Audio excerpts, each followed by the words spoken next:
जो दूसरे के अधीन है उसको सपने में भी सुख नहीं है, क्योंकि जब तक तुम कमजोर रहोगे तुम्हारा शोषण होगा। जब तक संभव हो दुनिया में किसी का एहसान मत लीजिए। और किसी दिन ले आके ललित वाला हाल कर दिया। शेर जब उसकी आवाज सुनता है तो शेल्टर मांगने लगता, भागने लगता। किसी से अगर 1 रुपये खा रहे हैं तो उसे 2 रुपए खिलाइए। और लड़कों को तो कोई हक नहीं है, अपनी ऊंचाई बढ़ाओ।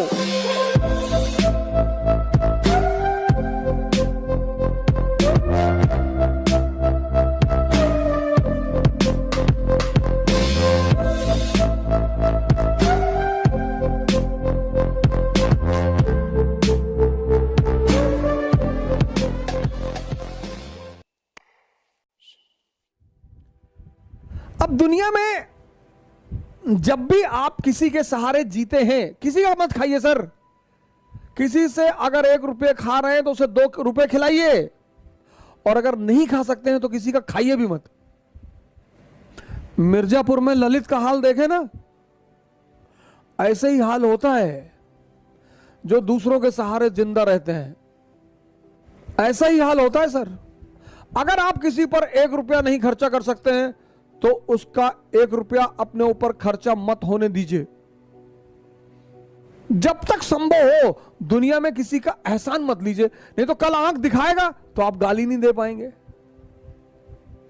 इस देश में लोग जितना अपने मां बाप को बुरा भला कहते हैं उतना किसी को नहीं कहते। एक साहब एक बार मेरे पास आए, बोले हमारे मां बाप हमारे सबसे बड़े दुश्मन है। मैंने कहा क्यों? बोले मैं आईएएस की तैयारी करना चाहता हूं और वो मुझे आईएएस की तैयारी नहीं करने दे रहे। मैंने कहा क्या कह रहे हैं? कह रहे पहले कोई जो है और नौकरी कर लो। मैंने कहा बुरा क्या कह रहे हैं? क्या करते हैं? बोले पिताजी हमारे चपरासी हैं। मैंने कहा इतना बड़ा कर दिया, वो एहसान नहीं है। यही एक देश है जहां सांड को भी पाला जाता है। 30-30 साल के लोग मां बाप से खर्चा लेते हैं और लड़कों को तो कोई हक नहीं है। 30 साल उम्र हो गई, पापा पैसा भेज रहे तैयारी करने के लिए। इनको बांध के मॉरिशस भेजो, साउथ अफ्रीका भेजो, इनसे बंधुआ मजदूरी कराओ। 30 साल, हद से हद 25 साल। आप 30 साल के हैं तो आपके फादर रिटायरमेंट के स्टेज पे पहुंच रहे हैं, बुजुर्ग हो रहे हैं। किसी का खाइए मत सर, बिल्कुल मत खाइए, नहीं तो किसी दिन किडनी मांग लेगा आपकी।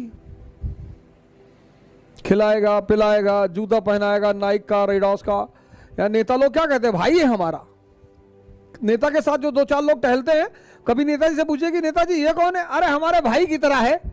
और किसी दिन ले आके ललित वाला हाल कर दिया। क्योंकि जब तक तुम कमजोर रहोगे तुम्हारा शोषण होगा। तुम किसी भी जाति के हो, किसी भी धर्म के हो, क्या फर्क पड़ता है? जब तक तुम कमजोर हो, जब तक तुम डिपेंडेंट हो, तुम्हारा शोषण होगा। नियम है, नियम है, नियम। पराधीन सपने सुख नहीं, तुलसीदास यही तो कहते हैं। जो दूसरे के अधीन है उसको सपने में भी सुख नहीं है। पराधीन सपने सुख नहीं। एक पक्षी है रैवन, वो बाज के कंधे पे जाके बैठ जाता है। और बाज शाहीन, पक्षियों का राजा है शाहीन।